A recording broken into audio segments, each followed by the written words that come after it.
नमस्कार साथियों, आज अरावली पर्वतमाला को लेकर लाखों लोग सड़कों पर निकल आए हैं।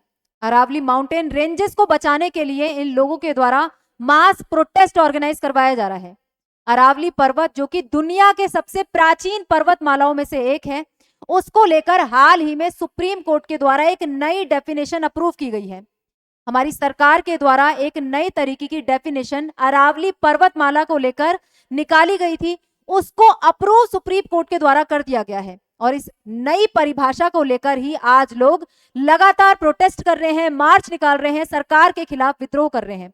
और इन लोगों का कहना है कि अरावली पर्वतमाला की ये नई डेफिनेशन अरावली का अस्तित्व पूरी तरीके से खत्म कर देगी। तो क्या ये नई डेफिनेशन है? अरावली के पहाड़ों को लेकर क्या नई परिभाषा निकाली गई है? कितना नुकसान इससे अरावली को होने वाला है? इसके साथ ही अरावली की लोकेशन कहाँ है, कहाँ पे सिचुएटेड है, हमारे लिए, हमारे पर्यावरण के लिए कितनी महत्वपूर्ण है, सभी चीजों की चर्चा हम आज के सेशन में करने वाले हैं। तो चलिए सेशन की शुरुआत करते हैं। मेरा नाम है चारू गुप्ता और मैं स्वागत करती हूँ आप सभी का चारू एजुकेट्स पर।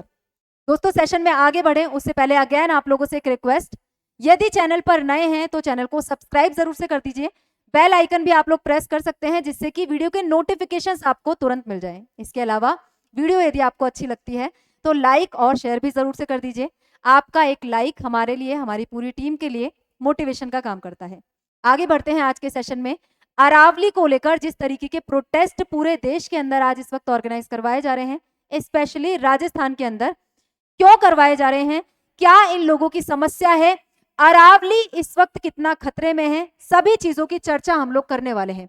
अरावली हमारे देश के लिए, पूरे देश के लिए कितनी इंपॉर्टेंट है, यह आपको आज के सेशन को पढ़कर पता चल जाएगा। यहाँ पे यदि आप बात करें, जैसे ही अरावली की नई डेफिनेशन निकल कर आती है, सरकार के द्वारा दी जाती है, सुप्रीम कोर्ट के द्वारा अप्रूव की जाती है, इस चीज को लेकर प्रोटेस्ट होना शुरू हो जाता है, इस चीज को लेकर चर्चाएं होनी शुरू हो जाती हैं कि अरावली की नई परिभाषा अरावली के पूरे अस्तित्व को खतरे में डालने वाली है। यहाँ पे राजस्थान के मुख्यमंत्री माननीय श्री अशोक गहलोत जी के द्वारा भी इस तरीके का एक ट्वीट करके अपनी बातों को रखा गया। अरावली प्रकृति की बनाई हुई ग्रीन वॉल है। यह रेत और गर्म हवाओं को दिल्ली, हरियाणा और यूपी के उपजाऊ मैदानों की ओर बढ़ने से रोकती है। यदि छोटी पहाड़ियों के खनन के लिए उन्हें खोल दिया गया तो रेगिस्तान हमारे दरवाजे तक आ जाएगा। तो इस सभी बातों को सुनकर आप अंदाजा लगा सकते हैं कि कितनी महत्वपूर्ण पर्वतमाला अरावली हमारे लिए है। और इसको लेकर जो नए प्रकार के नियम कानून अब लाए जा रहे हैं, वो नियम कानून अरावली की इस ग्रीन वॉल को पूरी तरीके से खत्म कर देने वाले हैं। अब यहाँ पे आप पहले अरावली की लोकेशन को समझिए। यहाँ पे आपको भारत का मैप दिखाई दे रहा है। भारत के मैप के पश्चिम की तरफ आप देखोगे तो अरावली माउंटेन रेंजेस आपको दिखाई देगी। 4 राज्यों से होकर जाती है। गुजरात है, राजस्थान है, हरियाणा है और दिल्ली है। गुजरात से शुरुआत होती है, मैक्सिमम पार्ट राजस्थान के अंदर पड़ता है। यहाँ पे आप लोग देख सकते हैं इस तरीके से अरावली पर्वतमाला यहाँ गुजरात से शुरू होते हुए राजस्थान के अंदर प्रवेश करती है, मैक्सिमम पार्ट राजस्थान का कवर करते हुए हरियाणा में एंटर करती है और हरियाणा में फिर जाकर यहाँ आगे दिल्ली में अरावली पर्वतमाला एंड हो जाती है। इस तरीके से राजस्थान के लिए सबसे ज्यादा इंपॉर्टेंट अरावली पर्वतमाला हो जाती है। वहां के मॉनसून के लिए, वहां की बायोडाइवर्सिटी के लिए, वहां की वाटर रिसोर्सेज की दृष्टिकोण से यदि बात करें तो अरावली राजस्थान की सबसे इंपॉर्टेंट माउंटेन रेंजेस में से एक है। यहाँ पे आप लोग देख सकते हैं 15 जिलों में अरावली की पहाड़ियां राजस्थान के अंदर फैली हुई है। इस तरीके से सिरोही, उदयपुर और डूंगरपुर इसके नीचे वाले पार्ट है और ऊपर झुंझुनू, अलवर और भरतपुर का शेखावटी वाला रीजन आपको दिखाई देगा, जहां पर जाकर अरावली पर्वतमाला राजस्थान के अंदर एंड होती है। पूरी अरावली पर्वतमाला की लंबाई की यदि बात करें तो लगभग 692 किलोमीटर लंबाई है, जिसमें से 550 किलोमीटर अकेले राजस्थान के अंदर है। और राजस्थान में अरावली पर्वतमाला से ही मैक्सिमम नदियां निकल कर आती है, जो राजस्थान के लोगों के लिए एक जीवन रेखा की तरह काम करती है। तो राजस्थान के लिए सबसे ज्यादा बुरी बात है यदि अरावली के नई वाली डेफिनेशन अप्रूव हो जाती है। इस वजह से ही राजस्थान के अंदर ही आप सबसे ज्यादा प्रोटेस्ट ऑर्गेनाइज होते हुए देख सकोगे कि लोग यहाँ पे लगातार इस चीज का विरोध कर रहे हैं कि ये जो नई परिभाषा है वो किसी भी तरीके से लागू नहीं की जानी चाहिए। अब क्या ये नई परिभाषा है, इस चीज को आप लोग देखिए। अभी हाल ही में सुप्रीम कोर्ट के द्वारा एक नई अरावली की परिभाषा को, जो कि सरकार के द्वारा हमारी पर्यावरण मिनिस्ट्री की एक कमेटी के द्वारा दी गई थी, उसको अप्रूव किया गया। इस नई परिभाषा में अरावली की जो पहाड़ियां हैं उसमें से 100 मीटर ऊंचे वाले जो पहाड़ हैं उनको ही अरावली कंसीडर किया जाएगा। इस तरीके की बात लिखी हुई है। मतलब अब नई वाली डेफिनेशन के अंदर जिन भी पहाड़ियों की ऊंचाई 100 मीटर से ज्यादा है उन्हीं को ही अरावली के पहाड़ माना जाएगा, और जिनकी भी ऊंचाई 100 मीटर से कम है वो अरावली की पहाड़ियों में कंसीडर नहीं किए जाएंगे। तो अब इससे दिक्कत क्या है?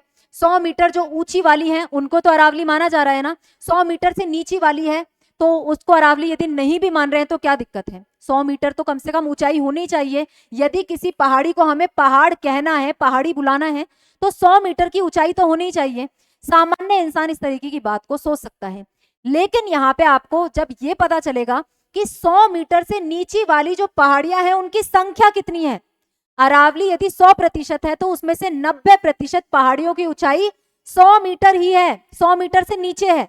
तो मतलब यदि आप 100 मीटर से नीचे वाली पहाड़ियों को अरावली नहीं मानोगे, मतलब कि पूरी की पूरी अरावली का ही अस्तित्व एक तरीके से खत्म हो जाएगा।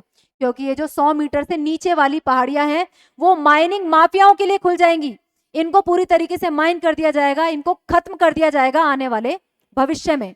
तो इसी वजह से नई डेफिनेशन को लेकर लगातार विरोध किया जा रहा है, क्योंकि जो 100 मीटर से नीचे वाली पहाड़ियां हैं वो संख्या में काफी ज्यादा है। मैक्सिमम अरावली 100 मीटर से नीचे वाली पहाड़ियों में ही आती है। तो इसी चीज को लेकर लगातार यहाँ पे विरोध प्रदर्शन किया जा रहा है, क्योंकि यदि ये नई वाली परिभाषा अप्रूव हो जाती है तो 90% से ज्यादा अरावली का हिस्सा इस डेफिनेशन से बाहर हो जाएगा। केवल 10% हिस्सा ही ऐसा बचेगा जिसको अरावली माना जाएगा। कहा जा रहा है कि लगभग 1048 चोटियां ही ऐसी बचेंगी जिनको अरावली माना जाएगा। बाकी बची हुई जितनी भी पहाड़ियां हैं वो अरावली की परिभाषा से ही बाहर हो जाएंगी और खनन माफियाओं के लिए खोल दी जाएंगी। अब राजस्थान में अरावली की महत्वपूर्णता बहुत ज्यादा है। राजस्थान के अंदर खेती-बाड़ी से लेकर किसानों की आय अरावली पर्वतमाला पर ही निर्भर है। इसके साथ ही चंबल, बनास, सहाबी, सोता, लूनी जैसी काफी सारी नदियां अरावली पर्वतमाला से निकलती है, जो कि वहां के लोगों के लिए प्राण रेखा की तरह काम करती है। बारिश का पानी है, छोटे छोटे नदी नालों को भरे रखता है। राजस्थान जैसे सूखे इलाके के अंदर इस तरीके की नदियों की महत्व को आप अपने आप से समझ सकते हैं। इसके अलावा अरावली किस लिए इतनी ज्यादा इंपॉर्टेंट है वो आपको यहां से पता चलेगा।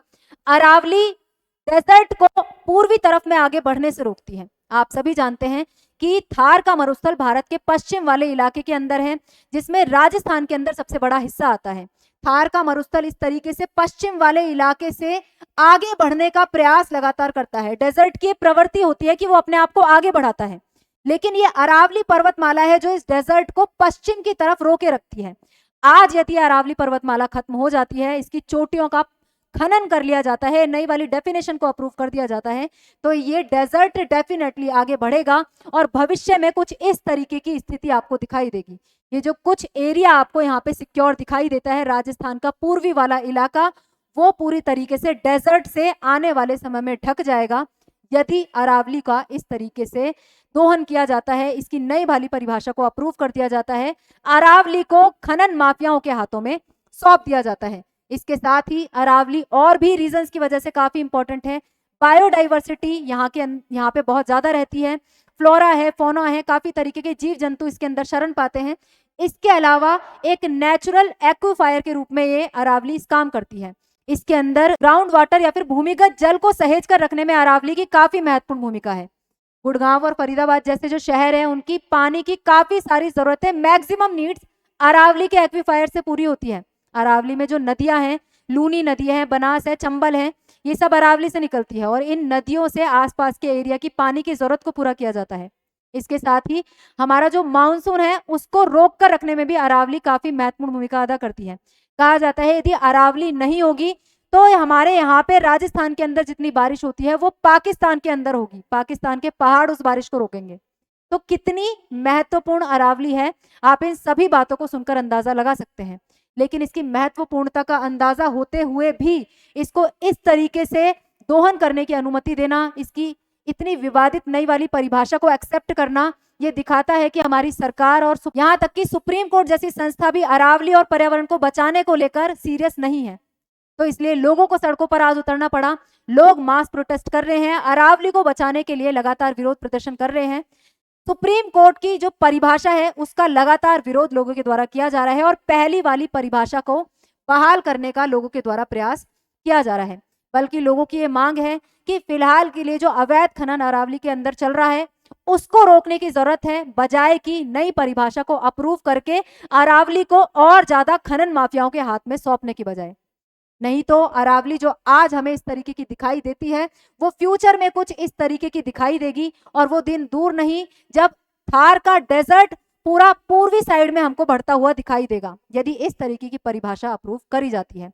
आप लोग इस विषय पर क्या सोचते हैं, अपनी राय कमेंट बॉक्स में जरूर से बताइएगा। और यदि आप भी इस मुद्दे का विरोध करते हैं, सरकार की इस नई परिभाषा का विरोध करते हैं, तो कमेंट बॉक्स में अपना ओपिनियन जरूर से लिख के जाइएगा। आज के सेशन में इतना ही, मिलते हैं किसी और नए मुद्दे के साथ नई वीडियो में। जय हिंद, जय भारत।